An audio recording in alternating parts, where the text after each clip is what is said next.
பின்மாற்றம். எல்லாருடைய வாழ்வில் இது வரும். ஆனால் அந்த மாதிரி டைமில் தான் நீங்கள் ரொம்ப கேர்ஃபுல்லாக இருக்கணும். கர்த்தரை தேடுனா அன்பு கூர்ந்த ஆசீர்வாதம், நன்மை, சமாதானம், பேரு, புகழ், செல்வம் எல்லாம் வருது. அப்படிப்பட்ட சாலமோன் நான் இருதயத்தை என் கர்த்தரை விட்டு என்ன செஞ்சுட்டானா? திருப்பி விட்டான். உங்க இருதயத்தை நீங்க அடிக்கடி வாட்ச் பண்ணி பார்க்கணும், கேர் எடுத்து கவனிக்கணும். எனக்கு முன்ன மாதிரி ஜெப வாஞ்சை இருக்குதா?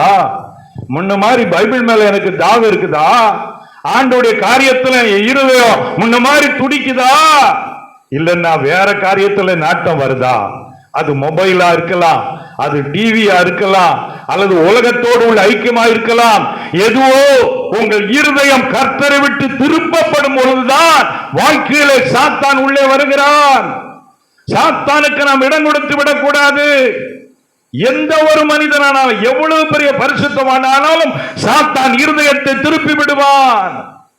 இருதயம் திருக்குள்ளதும் மகா கெடுள்ளதா இருக்கிறது சொல்லப்பட்டிருக்கிறது. சாத்தான் மனதை வஞ்சித்து நம்மளை கர்த்தர் விட்டு பின்மாற்றம் பார்ப்பான். முதல்ல ஒரு வாரம் லீவ் போடு, ஒரு வாரம் ஏதோ வேலை, அப்புறம் 2வது வாரம் அடுத்தால இன்னொரு வேலை வந்துடும், அப்புறம் 3வது ஒரு தடை. அப்படியே பார்த்தீங்கன்னா என்ன ஜோமணி என்ன நடந்தது அப்படிங்கிற மாதிரி பின்மாற்ற எண்ணங்கள் வரும். நம்ம ஜோமணி பார்க்க இது மாறல அது மாறல என்னத்தை ஜோமண்ண இந்த மாதிரி எண்ணெல்லாம் எப்போ உங்களுக்கு வரும்னா உங்க இருதயம் கர்த்தரை விட்டு திரும்பும் போது தான் வரும். அதனால அந்த மாதிரி டைம்ல தான் ரொம்ப ஜாக்கிரதையா உங்க இருதயத்தை நீங்கள் காத்துக்கொள்ள வேண்டும். எல்லா காவலோடு உன் இருதயத்தை காத்துக்கொள், அப்பொழுது அதனிடத்திலிருந்து ஜீவ ஊற்று புறப்படும். உங்களை நீங்களே யோசித்து பாருங்க.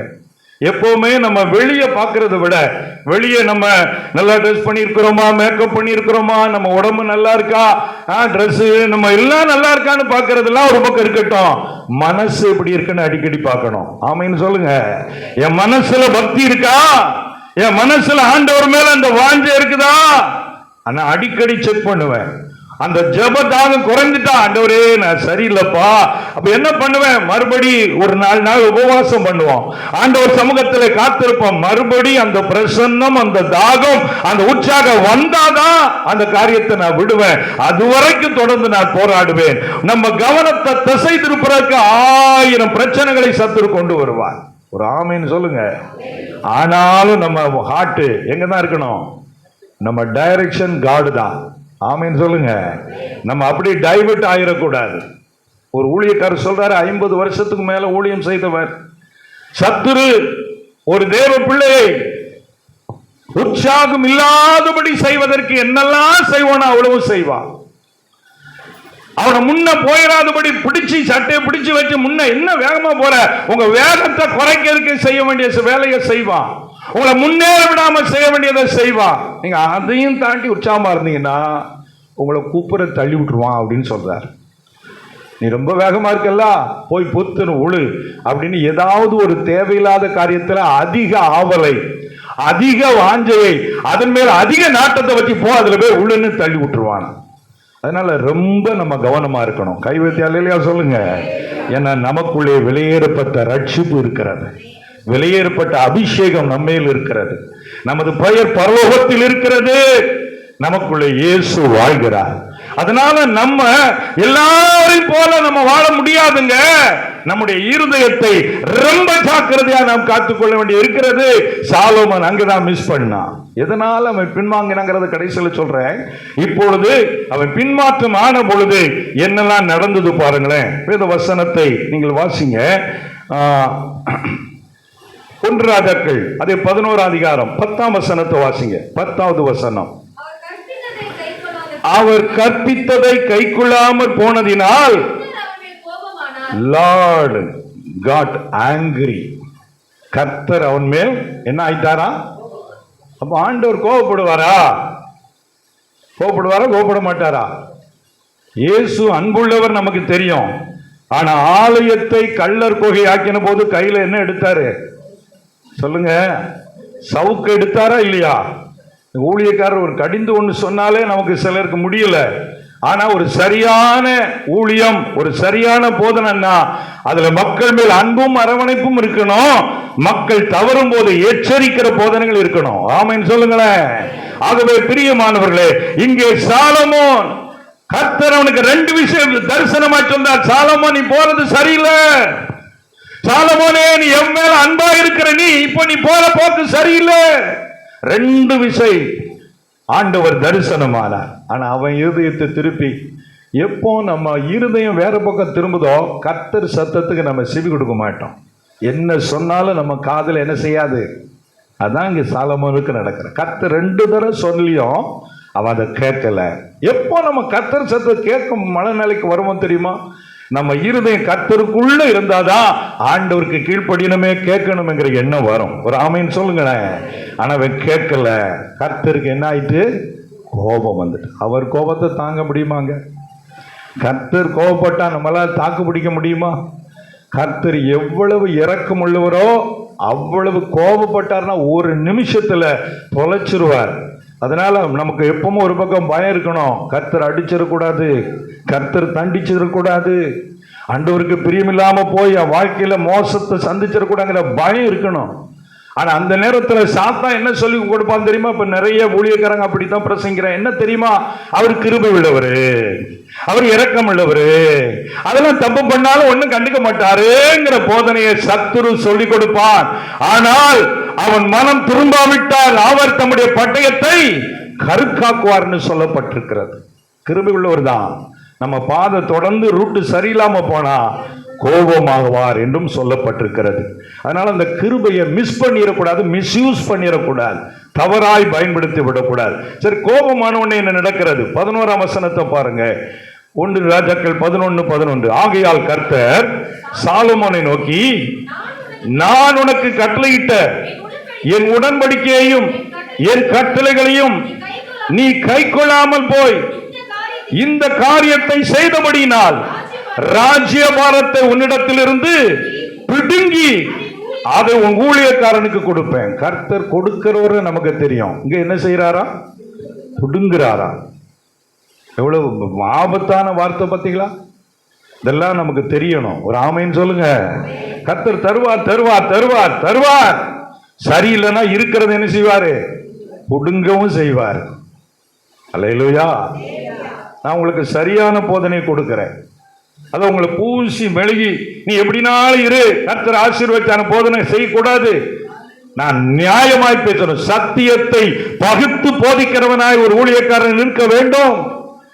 இப்ப பாருங்களேன், தீர்க்க தரிசனங்களை நாம் முக்கியப்படுத்துகிறோம். நல்லது, நிறைய பேர் தீர்க்க தரிசனம் முக்கியப்படுத்துகிறோம். நானும் தீர்க்க தரிசனத்தை விசுவாசிக்கிறேன், தீர்க்க தரிசனம் சொல்லுகிறேன். ஆனால் தீர்க்க தரிசனம் சொல்லுகிற யாராவது எவருக்காவது இப்படி கர்த்தர் மேல கோபமா இருக்காரு, உன் ஆசீர்வாதத்தை பிடுங்க போறாருன்னு என்னைக்காவது சொன்னது உண்டா? சொல்லுங்க. யாராக்காவது அப்படி சொல்லியிருக்காங்களா? சொல்ல மாட்டாங்க. ஆனா வசனம் சொல்லும், நீ சரியில்லைன்னா கர்த்தர் பிடுங்கிடுவார். ஒரு அல்லேலூயா சொல்லுங்க. அப்ப எது முக்கியம்? தீர்க்க தரிசனமா, கர்த்தருடைய வசனமா? தீர்க்கதரிசிகள் ஒருபோதும் உங்களை கர்த்தர் கோபமா இருக்காரு, நீ போற பாதை சரியில்லைன்னு சொல்லுவது ரொம்ப ரேரு. ஏன்னா அதை சொன்னா நீங்க வருத்தப்படுவீங்கன்னு யோசிப்பாங்க. நீங்க அப்படி சொன்னா காணிக்க வராதேன்னு யோசிப்பாங்க. நீங்க அப்படி உங்களை எச்சரித்து சொன்னா அந்த கூட்டத்துக்கு வரமாட்டாங்கன்னு யோசிச்சுதான் தீர்க்க தரிசனம் பெரும்பாலும் சால்ரா போடுதா இருக்கும். ஆனா கர்த்தருடைய வார்த்தை இருபுறமும் கருக்குள்ள எந்த பட்டயத்துல கருக்கானது கோபமா இருக்கிறாருன்னா வசனம் எச்சரிக்கும். அப்படியே நாம் அதை பயந்து அவருக்கு பிரியமாய் வாழும் போது கர்த்தர் நம்மை ஆசீர்வதிப்பார். அல்லேலூயா. உற்சாகமா இருக்கீங்களா? அல்லேலூயா அல்லேலூயா. ஒரு சின்ன கோரஸ் ஒன்று பாடுவோமா? எல்லாரும் கைத்தட்டி ஆண்டவரை மகிமைப்படுத்தி கர்த்தரை நாம் மகிமைப்படுத்தி பாடுவோம். Thank you Lord Jesus. ஹல்லேலூயா. நன்றி அப்பா, உம்மை ஸ்தோத்திரிக்கிறோம் அப்பா. Thank you Lord.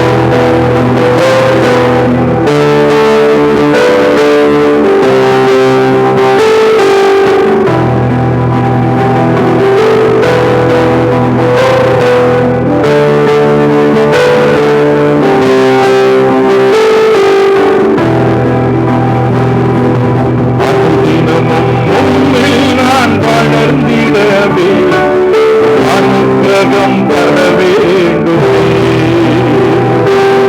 அது தினமும்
கல்வி செல்வம் எல்லாம் ஒன்றுமில்லை குப்பை என்று எண்ணுகிறேன்.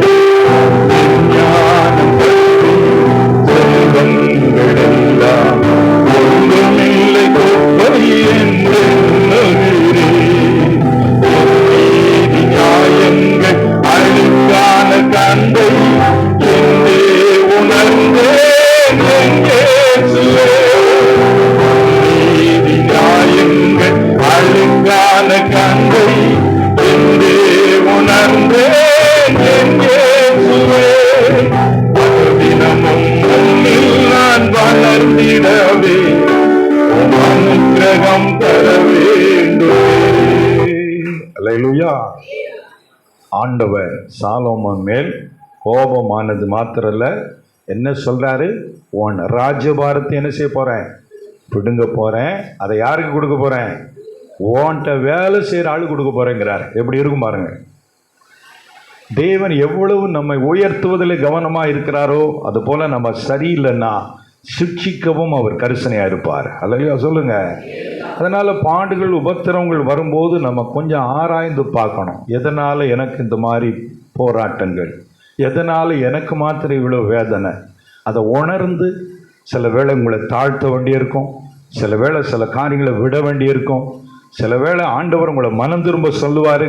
அதெல்லாம் சரிப்படுத்தினீங்கன்னா மறுபடி கர்த்தர் கோபத்தை விட்டு மாறிடுவார். அல்லையா சொல்லுங்க.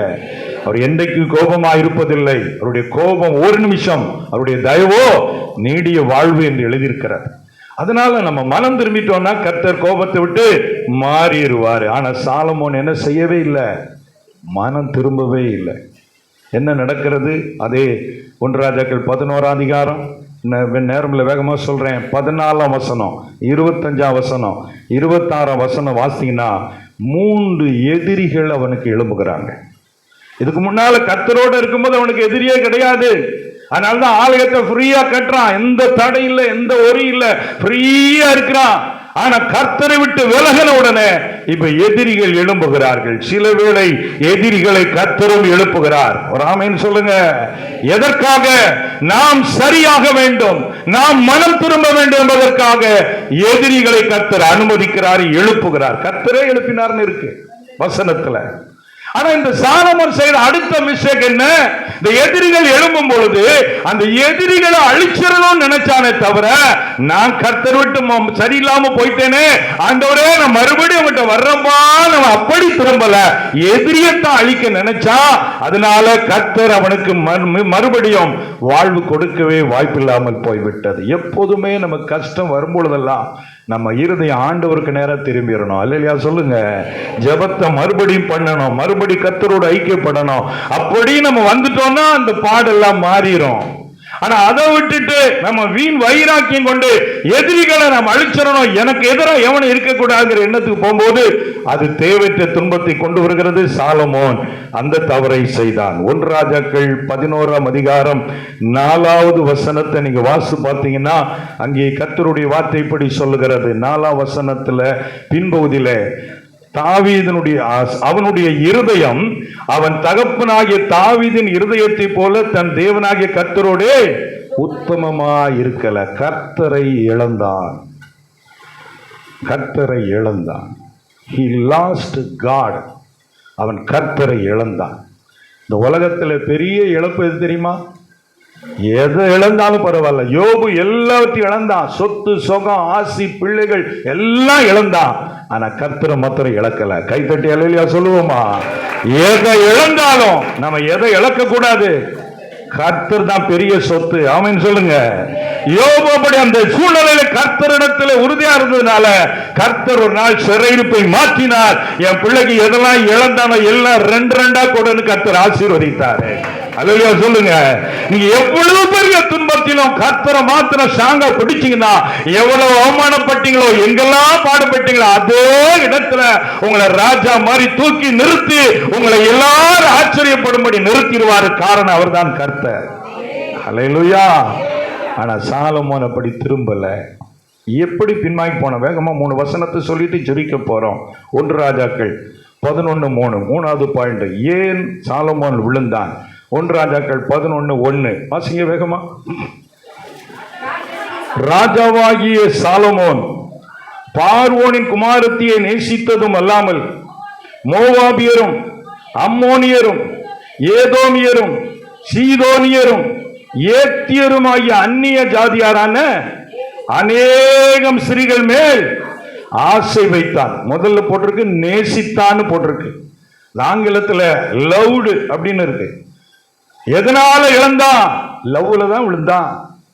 இந்த லவ்வுக்கு பயங்கரமான பிசாசுனுடைய பவர் இருக்கு. அதனால நம்ம லவ் ஏசப்பா மேலதான் இருக்கணும். ஒரு அல்லேலூயா சொல்லுங்க. அவர்தான் மெய்யான அன்புள்ளவர். ஆனா சாலமோன் அதே 1 முதல்ல வாசம் கர்த்தரிடத்தில் அன்பு கூர்ந்தானா, கர்த்தரை லவ் பண்ணா. ஆனா இப்போ பார்வோனின் குமாரத்தியை நேசித்தான். அது போதாதுன்னு நிறைய பட்டியல் போட்டிருக்கு. அநேக ஸ்திரீகள் மேல் என்ன வச்சான்? மச்சான் ஆசை வச்சாரு, தொலைஞ்சாரு. அப்போ புத்தர் என்ன சொன்னாரு? ஆசையே துன்பத்திற்கு. உங்க வாழ்க்கையில கர்த்தரை விட்டு விலகிறதற்கு முதல்ல எங்க அடித்தளம் ஸ்டார்ட் ஆகும் தெரியுமா? உங்க இருதயத்தில் ஒரு ஆசையை போட்டுருவான் பிசாசு. அந்த ஆசை வந்துட்டுனா உங்களை படாத பாடுபடுத்தி எடுத்து அதை நிறைவேற்றுவதற்கு என்னெல்லாம் செய்யணுமோ செய்ய வச்சு, அப்போ வசனத்தை பார்க்கறது இல்ல, ஜபத்தை பார்க்கறது இல்ல, தேவ சித்தம் பார்க்கறது இல்ல, ஆண்டவருக்கு பிரியமான சாலமோன் பார்க்கல, ஆசையை நிறைவேற்றுவதற்கு துணிந்தால் அங்கேதான் முதல் வீழ்ச்சி அவனுக்கு ஆரம்பிச்சது. அதனால உங்க மனசுல வர்ற எல்லா ஆசைகளையும் அடையணும்னு நினைக்காதீங்க. கலாத்தியர் 5:24 சொல்கிறது, கிறிஸ்துவினை உடையவர்கள் தங்கள் மாம்சத்தையும் அதன் ஆசை இச்சைகளையும் சிலுவையில் அறைந்திருக்கிறார்கள். ஆமென் சொல்லுங்க. அப்போ வேகமா நிக்க கூடாது. அந்த ஆசை சரிதானா? சில காரியத்தை ஆசைப்படுவீங்க, நியாயமா இருக்கும். ஆனால் கர்த்தர் சொல்லுவார், கொஞ்ச நாள் வெயிட் பண்ணு, கர்த்தர் நான் தருவேன்னு சொல்லுவார். வீடு கட்டணும், கொஞ்ச நாள் வெயிட் பண்ணு சொல்லுவார். ஒரு கல்யாண காரியமா கொஞ்சம் வெயிட் பண்ணு, சில காரியத்தை சொல்லுவார், கொஞ்சம் வெயிட் பண்ணு, நான் உனக்கு தருவேன். ஆனா நமக்கு ஆசை வந்த உடனே அதை செய்யணுங்க பாருங்க, அங்கதான் பிரச்சனை ஸ்டார்ட் ஆகுது. பல ஆசைகளை சத்துரு உள்ளே போடுகிறான். ஏவாளுக்கு முதல்ல பழத்தின் மேல் ஆசை உள்ள வச்சுதான் குடும்பமா கவுத்துட்டான். அதனால ஆசைகளை குறித்து கவனமாயிருங்க. சாலமோன் அங்கேதான் தவறு செய்தான். இரண்டாவதாக அதே 1 என்ன சொல்லுகிறது? வாசிங்க சீக்கிரமா. கர்த்தர் இஸ்ரவேல் புத்திரரை நோக்கி, நீங்கள் அவர்கள் அண்டைக்கும் அவர்கள் உங்கள் அண்டைக்கும் பிரவேசிக்கலாகாது. அவர்கள் நிச்சயமாய் தங்கள் தேவர்களை பின்பற்றும்படி உங்கள் இருதயத்தை சாய பண்ணுவார்கள் என்று சொல்லி இருந்தால், சாலமோன் அவர்கள் மேல் ஆசை வைத்து, முதல்ல ஆசை, ரெண்டாவது என்னது? ஐக்கியம். ஆசை வந்துட்டா ரெண்டாவது என்ன வந்துடும்? நல்லா இருக்கீங்களா சிஸ்டர், நல்லா இருக்கீங்களா பிரதர்? ஆமா, ஆசை வந்த உடனே ஐக்கியம். அந்த ஐக்கியம் சரியான ஐக்கியமா இருக்கணும். ஒரு அல்லேலூயா சொல்லுங்க. அது ஐக்கியம் ஃபெல்லோஷிப் மாறிட்டு, யூதாஸ் இயேசுவோடு இருக்கும்போது வேதபாரகர் பரிசேயர் கூட்டத்தோட ஐக்கியம் வச்சா, காசு ஆசை வந்த உடனே அவங்களோட ஐக்கியம் வச்சா, ஊழியம் போச்சு, அப்போஸ்தலர் பட்டம் போச்சு, வாழ்க்கை போச்சு, தற்கொலை பண்ணி செத்து போனார். தவறான ஒரு ஆசையை சத்துரு ஒரு மனிதனுக்குள்ள விதைத்து அவன் வாழ்க்கையே காலி பண்ண முடியும். அதனால தேவ பிள்ளைகள் எப்பொழுது உள்ளத்திலே ரொம்ப கவனமா இருங்க. அல்லேலூயா. மூன்றாவதாக கடைசியாக 1 11 5வது வசனத்தை பாருங்க. 5-6 வசனங்கள். சாலமோன் சீதோனியரின் தேவியாகிய அஸ்தரோத்தையும் அம்மோனியரின் அருவருப்பாகிய மில்கோமையும் பாருங்க. கர்த்தரை பின்பற்ற வேண்டிய இப்ப எதை பின்பற்ற போயிட்டான்? சீதோனி தேவி பெண் தெய்வத்துக்கு போயிட்டான். அஸ்தரோத்து அம்மோனியனுக்கு அருவருப்பாகிய மில்கோம். இது 2 பேரும் அவங்களுக்குள்ள ஜோடி கடவுள். ஒன்னு பெண் கடவுள், ஒன்னு ஆண் கடவுள். அவர் 2 பேரும் லவ்வரு. சாலமோன் இங்க ஏற்கனவே லவ்ல விழுந்தானா, அந்த பெண் ஆவி, இச்சையின் ஆவி தான் சாலமோன் இணைஞ்சிட்டு அசுத்தத்துக்குள்ளே வீழ்த்தி விட்டது. 6ஆம் வசனம் சொல்லுகிறது, சாலமோன் தன் தகப்பனாகிய தாவீது போல கர்த்தரை பூரணமாய் பின்பற்றாமல் கர்த்தரின் பார்வைக்கு. சாலமோன் 3வது செய்த காரியம் விக்கிரக வழிபாட்டின் மேல் கவனம் செலுத்தினான். அது எப்படிங்க விக்கிரக வழிபாடு இவனுக்கு வந்ததுன்னா? கல்யாணம் பண்ணாமல எல்லாம் அந்த கோஷ்டிகள் தானே கல்யாணம் பண்ணா. ஆக அவ சொல்லுவா, மூஞ்சி தூக்கிட்டே இருந்திருப்பா. அப்ப என்னமா மூஞ்சி தூக்கிட்டு இருக்க நீங்க? ஏசி கர்த்தர் கர்த்தருங்க, எங்க சாமிக்கு நீங்க ஒண்ணுமே கட்டல. அப்படியா? கட்டிருந்த அந்த ஒரு கோயில் கட்டு. அடுத்தால இன்னொருத்தர், ஏன்னா இவன் 700 மனையாட்டி 300 மறுமனையாட்டி, இது போக பார்வன் குமாரத்தி 1001. அப்ப 1001 பிசாசு உள்ள வந்திருக்கும்ல. ஒவ்வொருத்தருக்காக கோயிலை கட்டி உள்ள